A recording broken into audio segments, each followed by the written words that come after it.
I'm in this $60,000+ fully electric Lexus RZ450e with the Direct 4 all-wheel drive. Is this first battery electric attempt for a Lexus a home run or a swing in the miss? Today we'll find out.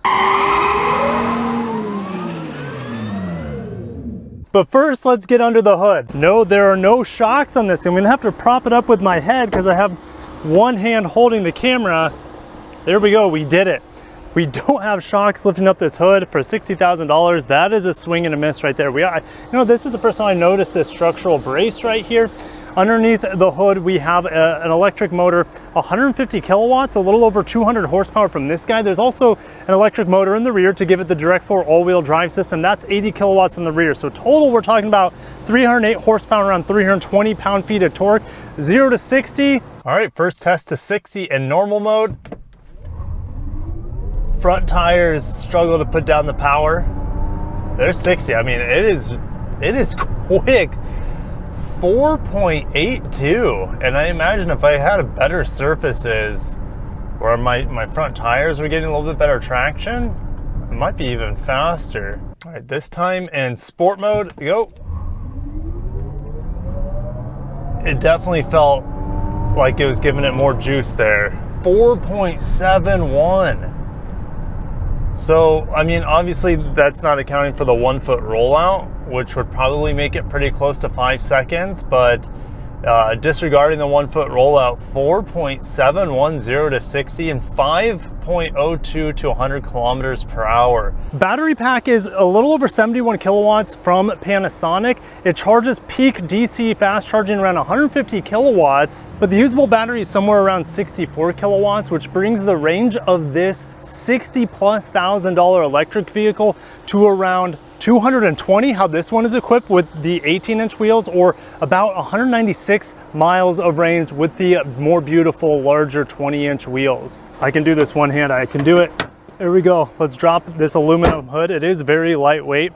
I will tell you guys the efficiency that I'm gonna see here on the RZ450e and how you can probably stretch that range a little bit more. Let's talk about the exterior design before we get on the inside and then drive it. The exterior employs the spindle body grille.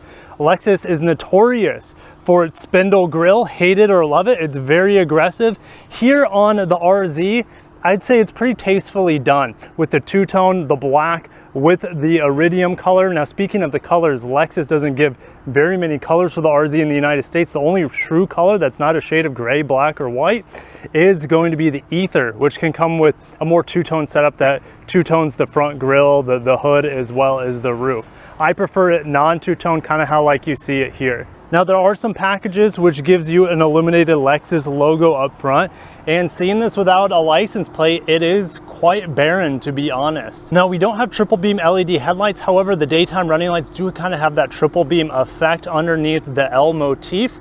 And then the bi-LED headlights are on the side. We also have adaptive front lighting system that swivels those lights. Wait for my nighttime review of me driving the RZ. Now, I think this is the best angle of the RZ. I think it looks really, really aggressive here, even with these smaller 19-inch wheels. Let me know what you guys think about the black cladding around the wheels. I actually don't think it helps the styling of the RZ here, but that's just my personal opinion. I'll see what you guys have to say below. Even the side profile looks really good with the aggressive raked windshield on both ends. We got that unique double spoiler, these little fins or teeth that come out the top here, a little bit more aggressive than what we see on the BZ4X, and Lexus has designed them to improve aerodynamics and reduce crosswind buffeting. So we come to the back, we have a lot of angles going on. On the very edge of the bumper, we have that strong light bar that goes across. We have no Lexus badge. Lexus has done away with those Lexus badges on their newest vehicles, and a lot of glossy black down here at the bottom. Here's that Direct 4 badge. That's their way of using brake-based torque vectoring to send the right amount of power to the right wheel at any given time. And let's lift this up. In terms of cargo capacity, we have a little bit more than the Lexus NX, for example, around 24 cubic feet of space.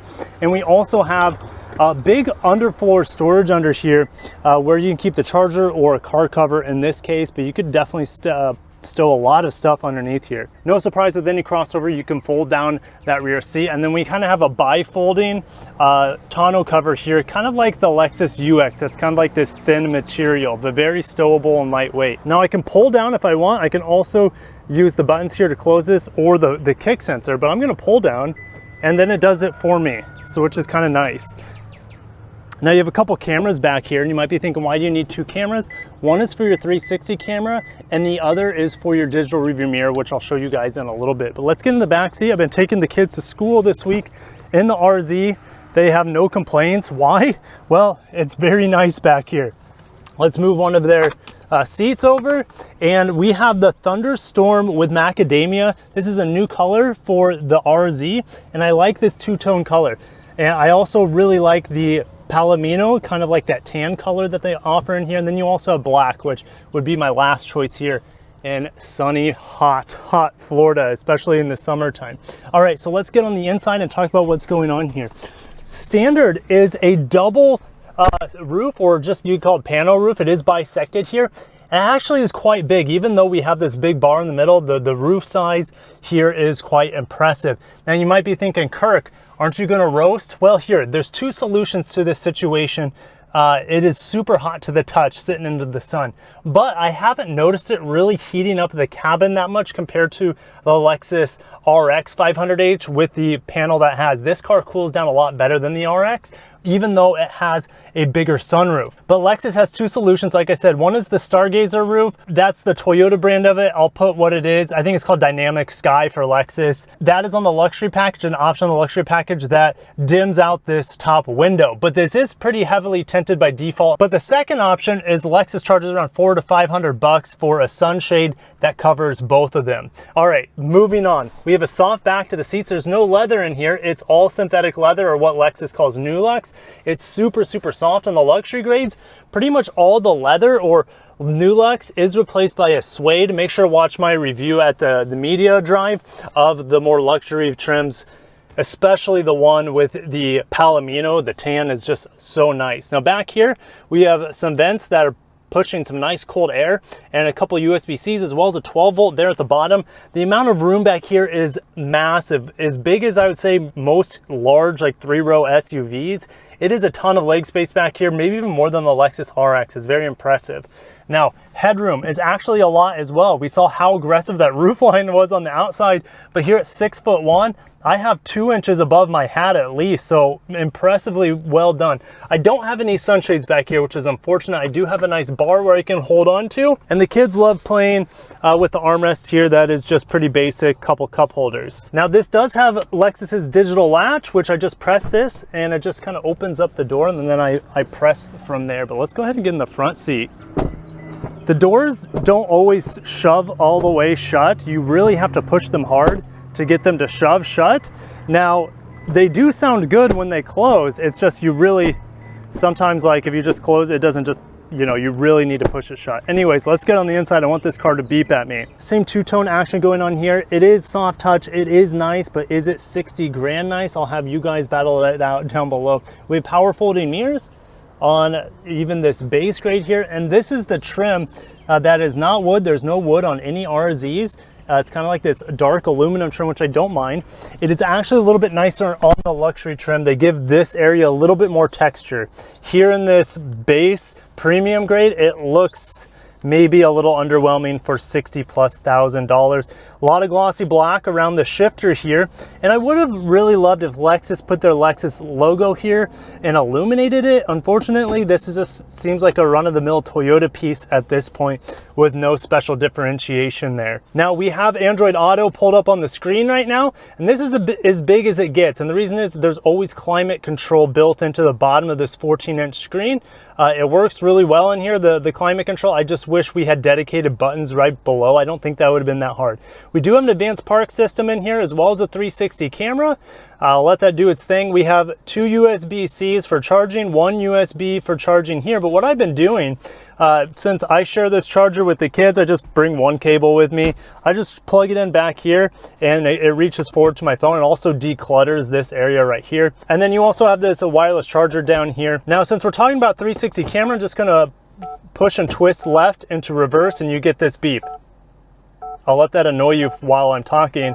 But the top-down camera is pretty high resolution. The backup camera is so-so. If I put it into drive here, I do have a nice forward front camera as well. Now here's the digital rear view mirror that I mentioned earlier, and it does come in handy. The first day I drove this, the rear window was foggy and there's no rear windshield wiper.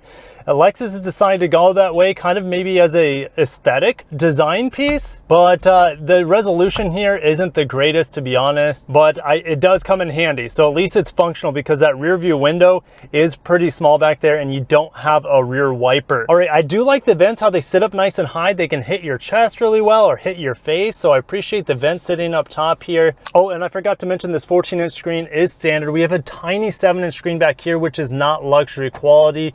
I have a Mitsubishi in the driveway that has a full 12-inch digital screen that is much higher resolution than this.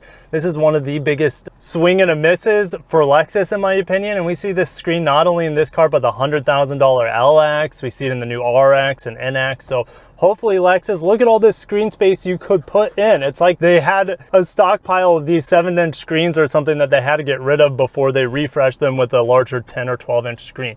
Luckily, even though the screen is tiny, I'm looking at the beautiful head-up display that is customizable. It is pretty nifty. The only thing that I have to gripe about it is that my Android Auto driving destination does not pull up on the head-up display, but it will show turn by turn down here on this screen and of course on the big screen. I do have memory seats for the driver, 3 different settings. Here are your buttons to brighten or dim the display, as well as your trip reset. But there is no glove box in here. Instead, you have this fabric that this has the cold weather package. So if I press this, it'll start radiating heat, which I absolutely do not want. So I'll turn that off. Actually, I'm already cooking in here, but it'll radiate heat from here, as well as I have the option to radiate heat from the bottom of the steering wheel column to help improve range. So I'm not running the heater in here, which it does have a heat pump, by the way. Since we don't have a glove box, here's one of your storage areas. It is completely lined with felt around the edges and at the bottom, which I love, as well as a little felt line gum stick holder.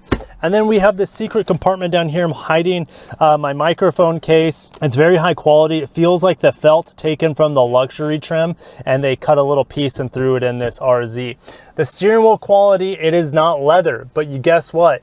It feels better than leather. The stitching in here is A+ as well. The wizards or elves over in Japan that made this have excellent stitching, the best stitching I've seen other than maybe the Mazda CX-90 in recent memory. So it feels great. This material, even though it's not real leather, it is so smooth, and Lexus did a great job overall with the steering wheel, with the customizable buttons, etc. We also have paddles here for regen braking. We'll talk more about that as we drive, but I think I've summarized pretty much everything in here, maybe other than the seats. The seats are pretty standard affair. They're really comfortable and soft, but not very sporty. They don't hold you in very well, and they're very wide, so it should fit people of all sizes, I would say. And maybe lastly, the dash is soft all the way around, and I don't have the Mark Levinson sound system in here. That is available on the luxury trim, and you can't get it here on the premium trim. Despite that, this audio system does sound really good, probably better than most JBL systems from the Toyota lineup. Just turn down the bass a little bit because it is over bass from the factory, and it doesn't help the sound any. All right, driving the RZ 450e, let's get straight into efficiency and range. And I will take this on the highway and give you highway range, which I haven't done yet, just been driving in town. Driving in town, I'm getting 3.9 miles per kilowatt hour. And if you shake out the math on there, I'll put it exactly what it is on the screen. I want to say it's somewhere around 240 miles of range, which is more than what Lexus advertises. But that is also like best case scenario. I have pretty good weather here in Florida. It's not cold. I've been very easy on the climate control.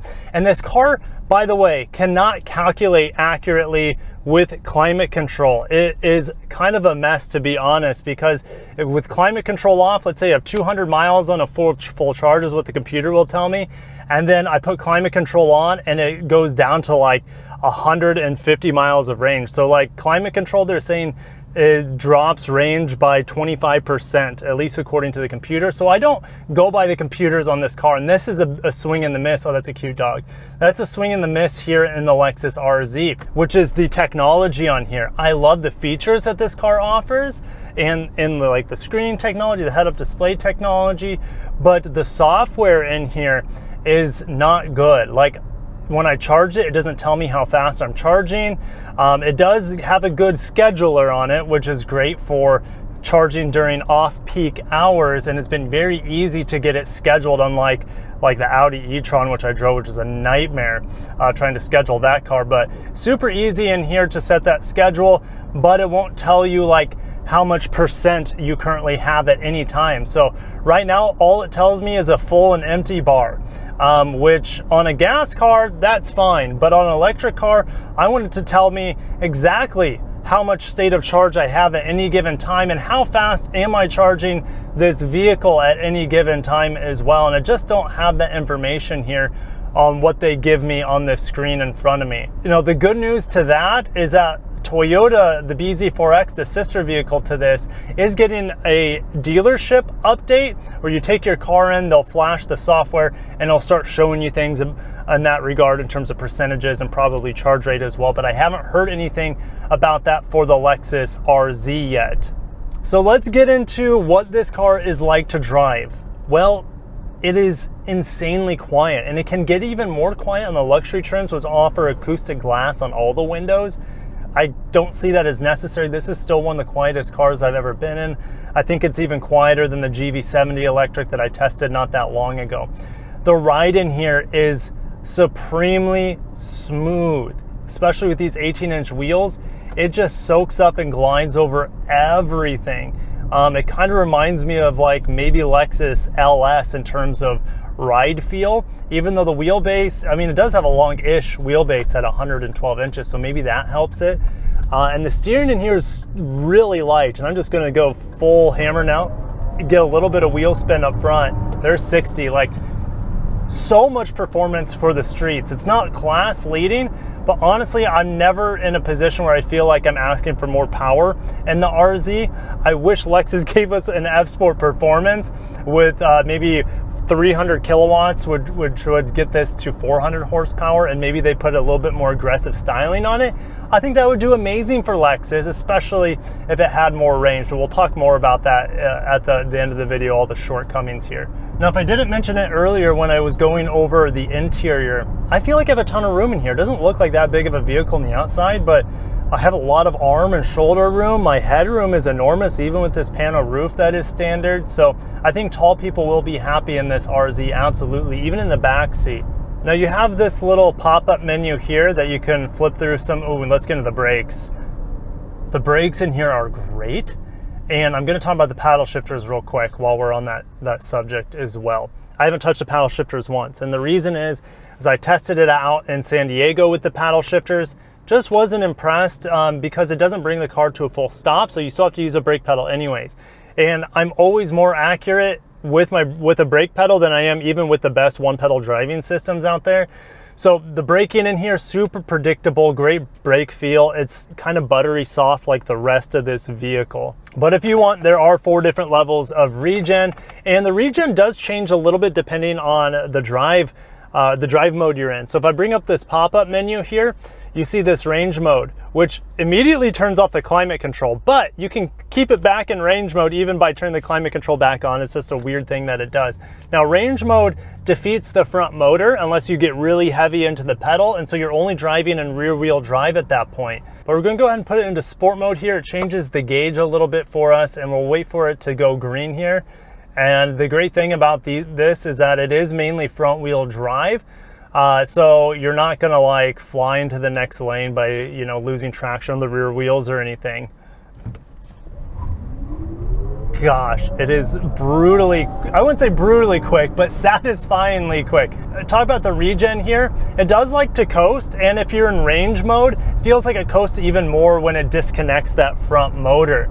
The safety in here is great. The lane keep is phenomenal, and the radar cruise control will bring the car all the way to a stop very smoothly. So I've been very happy with the safety features here. Now you can customize these drive modes onto the steering wheel here. So I can, you know, swipe, go ahead and press it back to normal here if I want to.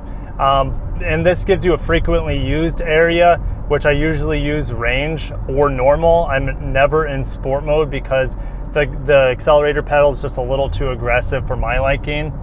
And in range mode, the accelerator pedal's really dulled down. So the normal mode is like the best mode in terms of feedback with the gas pedal in my testing.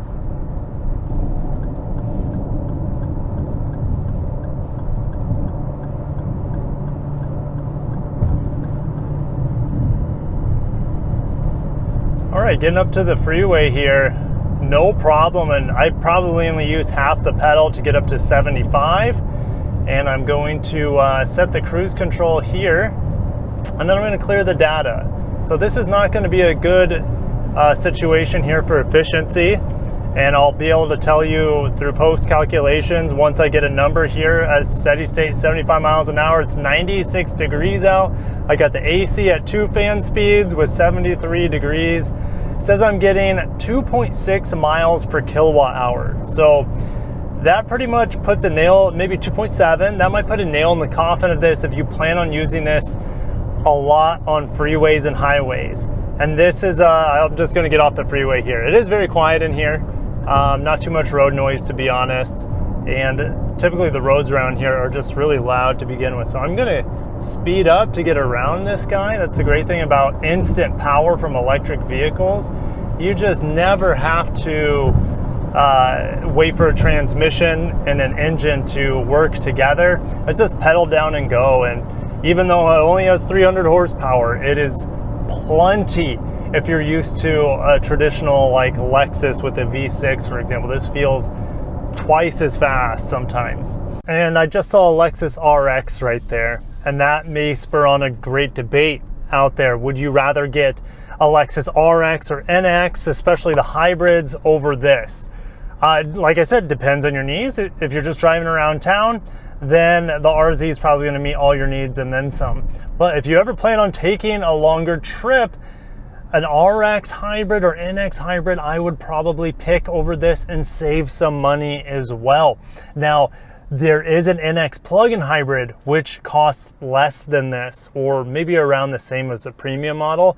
I would take that over this as well, just to have that flexibility, do all my electric driving and around town on a daily basis, can charge that up overnight. Also, the RX plug-in hybrid, it's not in America right now, but if that was in America, I would pick that over this as well. So yeah, Lexus's hybrids are still better than this. Unless you only drive around town, then this will take the cake. All right, so in summary, the RZ450e is a great around town electric vehicle. Don't buy it if you plan on taking trips, even though Lexus gives you 30 days of free rentals from any dealership in the country if you plan on taking a road trip.